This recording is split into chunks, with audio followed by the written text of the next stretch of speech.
A aula de hoje é sobre dinheiro. E eu vim aos pés do Abraham Lincoln, ao monumento aqui em Washington, para falar de dinheiro.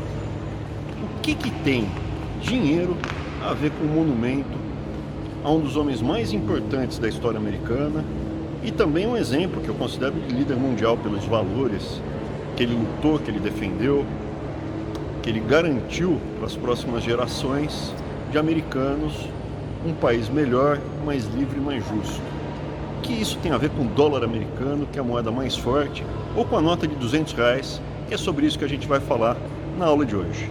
Monumento ao Abraham Lincoln, o Abe Lincoln, né? E estou aqui no monumento, daqui vocês podem ver, ali ao longe, o monumento aos soldados americanos que lutaram na Segunda Guerra Mundial contra o nazismo. Depois tem o obelisco e, por último, o Capitólio, que é o Congresso. Aqui tem uma simbologia muito grande. E o que tudo isso tem a ver com dinheiro? Eu vou contar uma história para vocês que vai começar a desvendar um pouco a relação de dinheiro com monumentos. Tem um dos Founding Fathers mais importantes, que é o Alexander Hamilton. E ele tem uma passagem brilhante. Logo que terminou a Guerra de Independência, começa em 1776, né, e dura uns 10 anos. Quando termina, eles precisam discutir o que fazer com a dívida americana. Como surgiu a dívida? O exército continental, comandado por George Washington, passava pelo interior e comprava, né, muitas vezes obrigado, mas pagava, em títulos, em pedaços de papel escrito vale $5, vale $10 por vacas, por trigo, por alimento, por equipamento. E ao final da guerra, o que aconteceu? Muitos desses fazendeiros não acreditavam que primeiro os americanos iriam ganhar dos ingleses, então não haveria independência, e depois que os títulos seriam honrados. O que aconteceu foi que muitos especuladores passavam pelo interior comprando com um grande desconto esses títulos. Comprando cada $1, eles pagavam 2, 3 centavos. E ao final, estava tudo na mão desses especuladores. O Congresso americano reunido estava discutindo em não pagar integralmente a dívida. Os fazendeiros venderam, eles não vão ser beneficiados, vão ser os especuladores. Nisso, Alexander Hamilton levanta e fala: muitos perderam a vida para começar um país diferente, um país direito, um país correto. E nós vamos pagar integralmente para que as próximas gerações saibam que a palavra dada por um líder desse país vale integralmente, sem desconto, independente das circunstâncias. Se lutamos para começar um país, tem que começar o país direito. E isso é a base do que se vê hoje da potência que é os Estados Unidos. Valores, princípios, credibilidade e palavra. Eu vou falar mais a respeito aqui, enquanto a gente caminha por todos esses monumentos. Eu estou aqui no monumento aos heróis da Segunda Guerra. O Capitólio está ao fundo, bandeiras americanas, e aqui mostra justamente esse vínculo que você tem do povo e das gerações com a próxima geração. É importante ver o que está escrito aqui na Segunda Guerra. Here we mark the price of freedom. Aqui está marcado o preço pela liberdade. A imagem que eu tenho direito à liberdade é bobagem. A liberdade tem um preço. Você tem direito a lutar para ter a sua liberdade. E isso está muito claro desde o começo, na Constituição americana e também na brasileira. É que a gente foi tomado por uma cultura, por uma cultura artificial que está sendo imposta gradualmente, que apagou os nossos heróis, a nossa história, as pessoas que deram a vida para o Brasil ser uma grande nação. E isso está sendo tirado da gente. A bandeira americana que você vê todo lado, aos pés ali do obelisco, está cheio de bandeira americana. Ela não é um pedaço de pano. É justamente a aliança que você faz de uma geração para outra, para você saber o que permitiu que o país fosse do jeito que ele é hoje. É isso que você tem simbolizado em todos esses monumentos, em todas as frases. E isso tudo não é bobagem, não é um instrumento para te dominar. Ali atrás está o monumento do Abe Lincoln. E isso tudo não é bobagem, não é para te dominar. Isso tudo é para garantir que vale a pena lutar pela liberdade sua, da sua família e das próximas gerações. É isso que simboliza. E o dinheiro de cada país tem a ver com isso também. Aqui dentro do parque tem cada guerra, cada batalha que perdeu gente tem a sua homenagem. Ali embaixo está um muro com cada soldado americano que perdeu a vida durante a Guerra do Vietnã. Aqui está a homenagem, né? Isso você tem Primeira Guerra, Segunda Guerra, Coreia. Você tem absolutamente sempre a memória das pessoas que deram a vida para preservar a liberdade da nação. Hoje o Brasil tem gente dando a vida para preservar a liberdade da nação? Lógico que tem. O Brasil está numa guerra hoje. Morrem todo ano morrem uns 500 policiais lutando contra o narcotráfico, contra a bandidagem, contra o crime organizado. É uma verdadeira guerra do Brasil. Nos últimos 20 anos, mais de 1 milhão de brasileiros morreu na guerra do Brasil. É uma guerra, muito mais do que morre no Oriente Médio, em todas essas áreas. E o que acontece? Novamente a simbologia. O que você vê do pacto da geração do começo do século XX, que lutou a Primeira Guerra Mundial, na Segunda Guerra Mundial, depois Coreia, depois Vietnã, ou se você voltar às guerras passadas, às batalhas passadas, a construção de toda a riqueza do país, a seriedade que eu expliquei do Alexander Hamilton, tudo isso está representada na bandeira americana. Essa luta da liberdade, da sua família e das próximas gerações. E é o dever dessa geração pegar a bandeira e levar para a próxima geração para que ela também possa ser livre. É essa que é a importância dessa simbologia. Isso tem no Brasil? Tem sim. Acabei de dar um exemplo. E tem muitos heróis e muitas pessoas que lutaram para o Brasil ser um país livre. E eu tenho certeza que essa geração vai conseguir ganhar essa batalha e o Brasil vai continuar sendo um país livre. A gente só precisa resgatar a história. Dinheiro parece ser uma coisa super egoísta, mas ele é fundamental para que nós possamos viver em sociedade. Quando estava cada um enfiado num buraco no meio do mato, não precisava de dinheiro. A partir do momento que a gente começou a viver em sociedade e se especializar no trabalho, um vai caçar, outro vai plantar, outro vai fazer pote, outro vai pescar, um vai cuidar das crianças, outro vai cuidar dos doentes, um vai fazer fogo. Como é que você divide?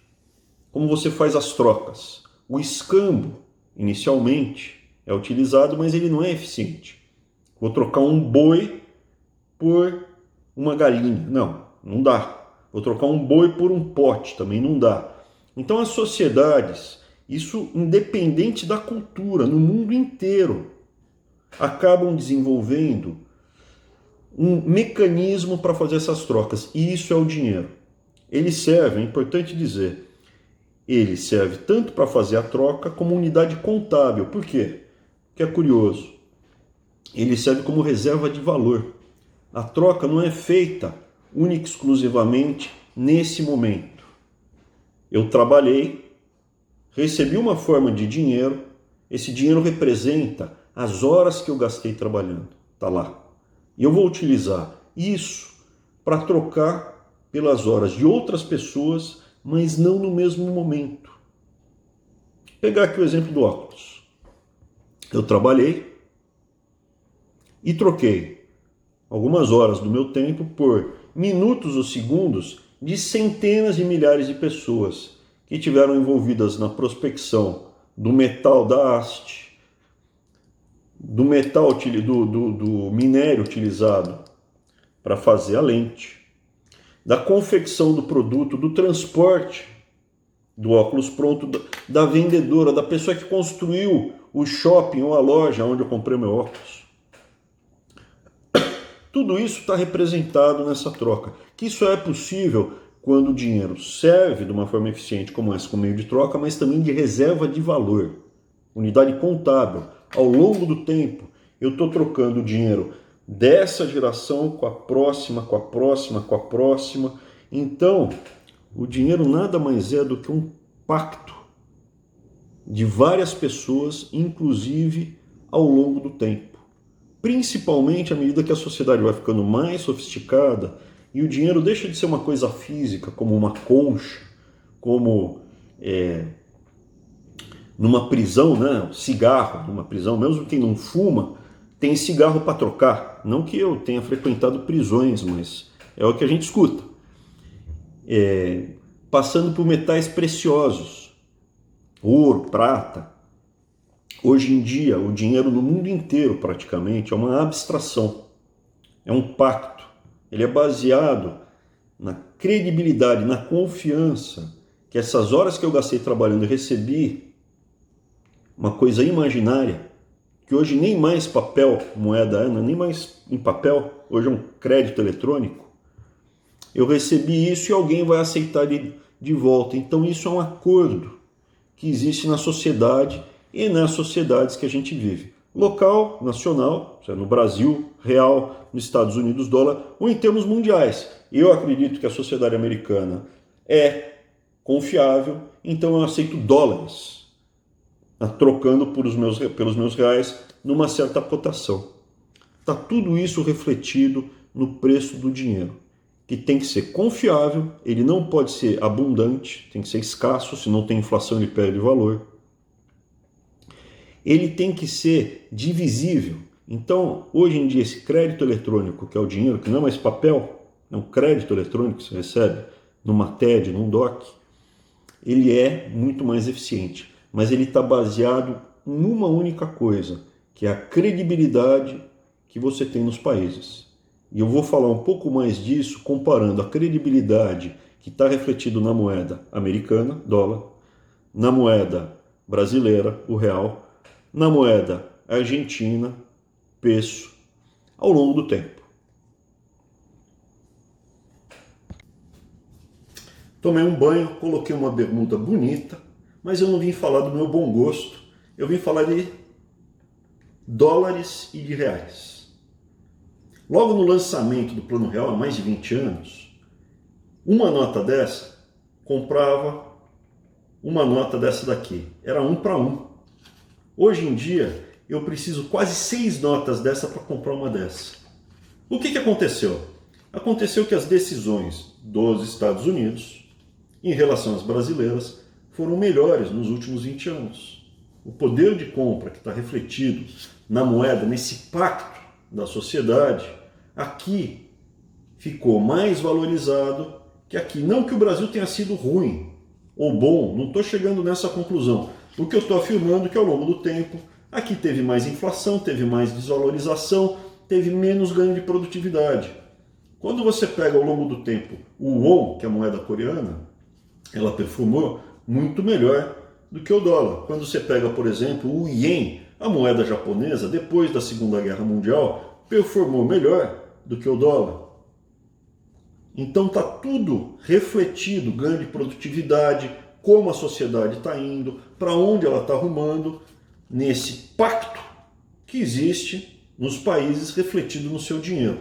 Porque objetivamente isso é papel pintado. Na prática, no meio da floresta, isso não serve para nada. Para falar a verdade, aqui a moeda brasileira é até mais bonitinha, né? Tem aqui uma oncinha pintada, tem a liberdade. E aqui tem Ulysses Grant, que era um presidente super importante, sucedeu o Abraham Lincoln no momento fundamental, crucial da história americana, conseguiu fazer a transição, unificar os Estados Unidos, e por isso que ele está na nota de 50 dólares hoje em dia, em homenagem a essa pessoa que foi muito importante. Não teve a mesma grandeza do Abraham Lincoln, mas muito poucas pessoas tiveram. E aqui? Aqui a decisão foi tirar os nossos heróis, José Bonifácio, Pedro II, Pedro I, Dona Leopoldina, os irmãos Rebouças das notas, e colocar uma onça pintada, ou uma garopinha, ou agora o lobo-guará. Tudo isso é reflexo das decisões que estão sendo feitas ao longo do tempo. Isso também reflete na moeda. Vocês sempre vão se lembrar na escola que tinha aquele cara meio pernóstico, invejoso, cara meio azedo, que ele tirava um 6 na prova e viu o colega do lado que foi bem, tirou 9, tirou 8,5. E ele ficava se remoendo e para diminuir essa inveja, ele tripudiava do coitado. Ele ia lá e falava assim: ô meu, quanto você tirou aí? Já sabia qual era a nota. 2. Vai ter que tirar 8 na próxima para passar. Ficou ruim para você. Não estou falando que vocês são assim. Mas vamos olhar o caso da Argentina. O que aconteceu? Logo que saiu o Plano Real fazia parte de uma série de planos de estabilização para acabar com a inflação e que tinham como base a âncora cambial. Isso é, eu pego credibilidade do dólar, falando, ó, $1 é igual a R$1. O Banco Central vai trocar $1 por R$1, $1 por um peso. Vários países do mundo fizeram isso. A Argentina também fez, mais ou menos na mesma época. E ali, no lançamento do real, 1º de julho de 94, um peso da Argentina valia R$1 e valia $1. Era tudo $1. $1 o peso argentino, $1 R$1. Passados mais de 20 anos, o que acontece? Hoje, $1 compra 5,6 reais. Mas compra 74 pesos. Isso é, o Brasil ficou para trás em relação ao dólar americano, a nação brasileira ficou para trás, desvalorizou mais a moeda, não teve tanto ganho de produtividade, flutuações no semestre, no ano, 2, 3 anos, acontecem em função aí de preço das commodities, comércio. Mas ao longo de 2 décadas tem a ver com ganho de produtividade, tem a ver com o que está acontecendo com o país. E o que aconteceu com a Argentina? A Argentina ficou um país para trás, ficou um país para trás, comparado ao Brasil e comparado aos Estados Unidos. A Argentina piorou, né, em relação à sua posição que ela tinha 20 e poucos anos atrás. Isso está refletido na moeda. O que aconteceu ontem no Senado? Ontem no Senado a gente ficou mais pobre. Por quê? Porque os líderes, os senadores, resolveram derrubar o veto do presidente.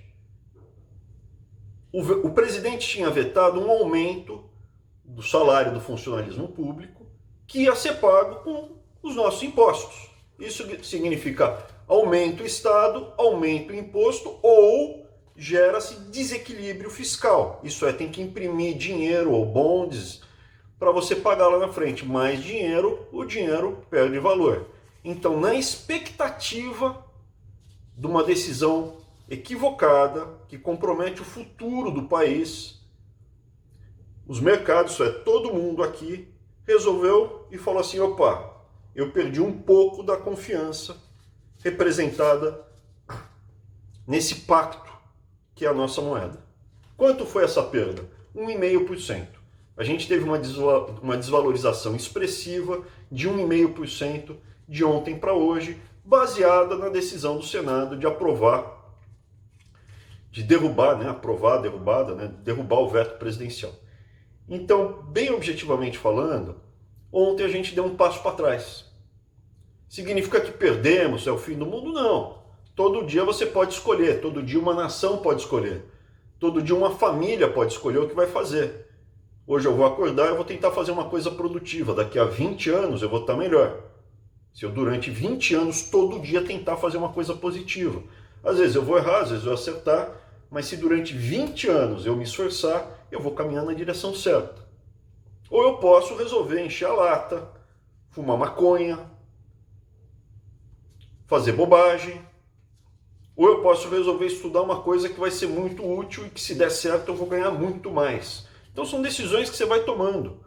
Ontem foi uma decisão visivelmente errada e os mercados, as pessoas, todos, através da sua posição nos mercados, manifestaram. Aqui nos Estados Unidos tem um ditado que fala: coloque o seu dinheiro no que você está falando. Pois bem, ontem as pessoas colocaram em dólar, compraram dólar e venderam real, porque os senadores resolveram derrubar o veto presidencial. Então é um pouco disso que eu queria falar com vocês. Pô, já ia me esquecendo.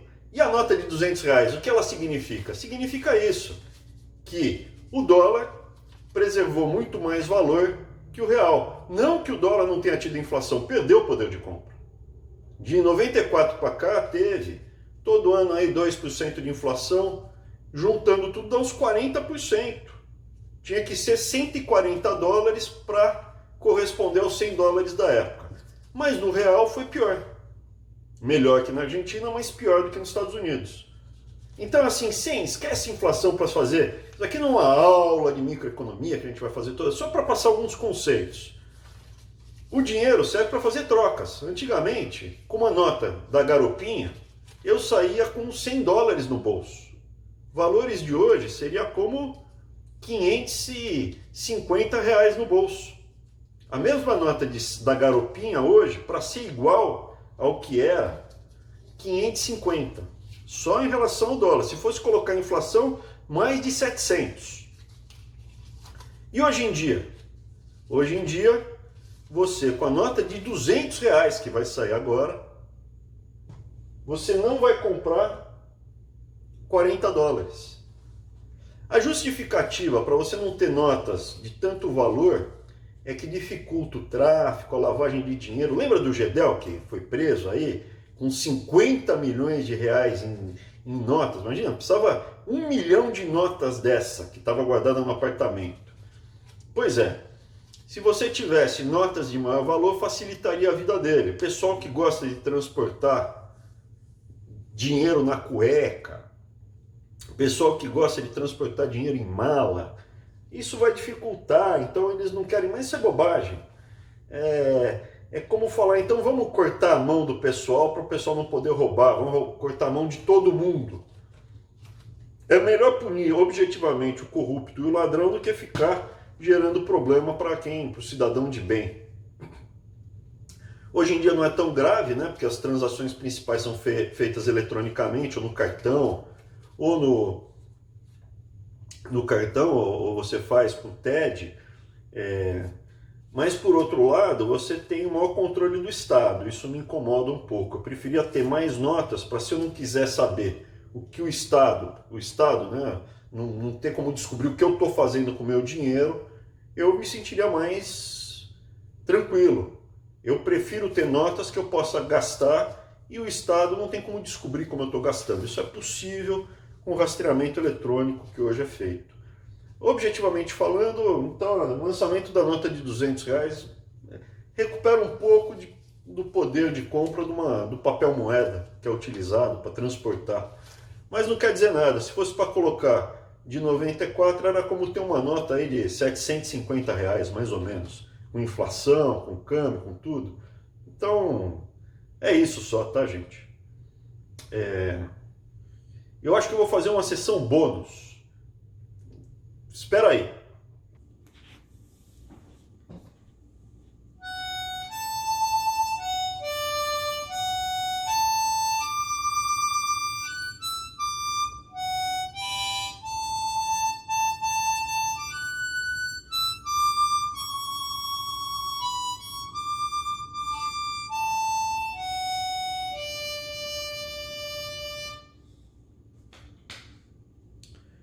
Os símbolos nacionais, os monumentos, os nossos heróis, o dinheiro, quem está estampado no nosso dinheiro, os livros de história,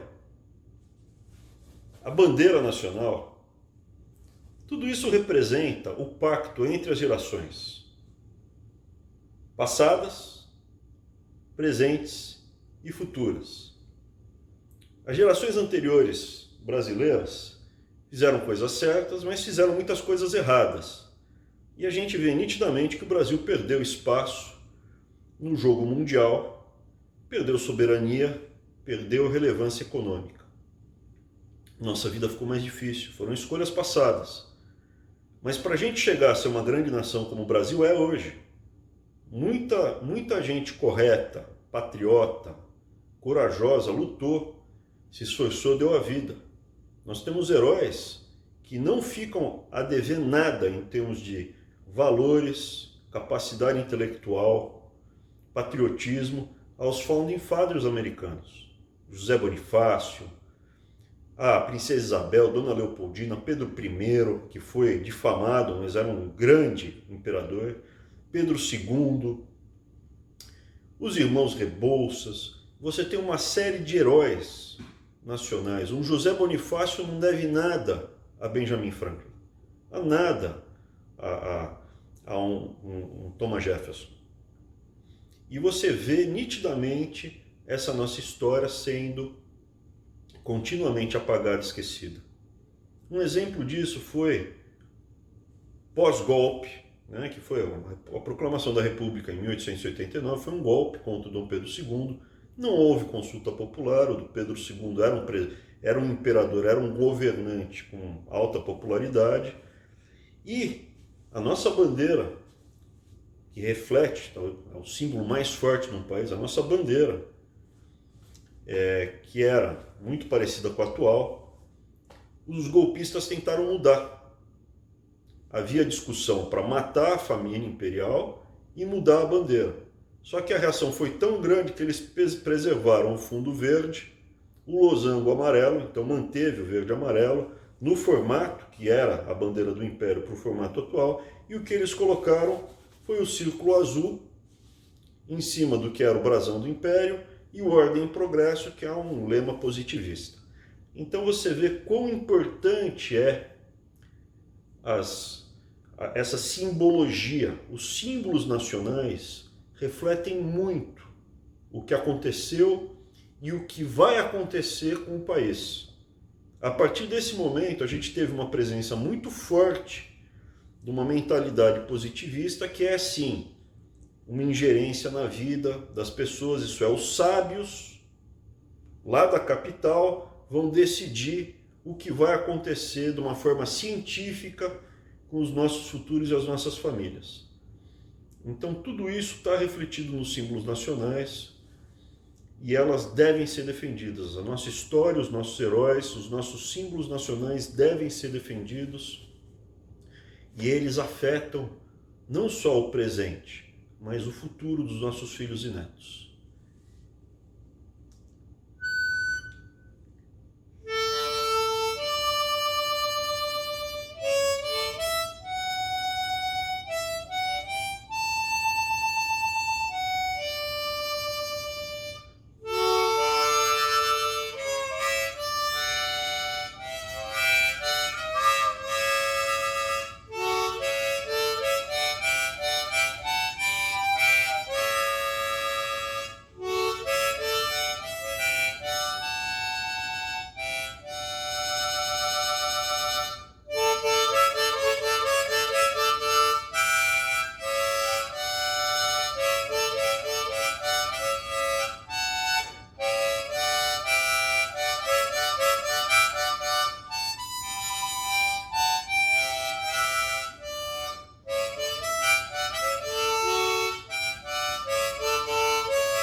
Fiquem com Deus.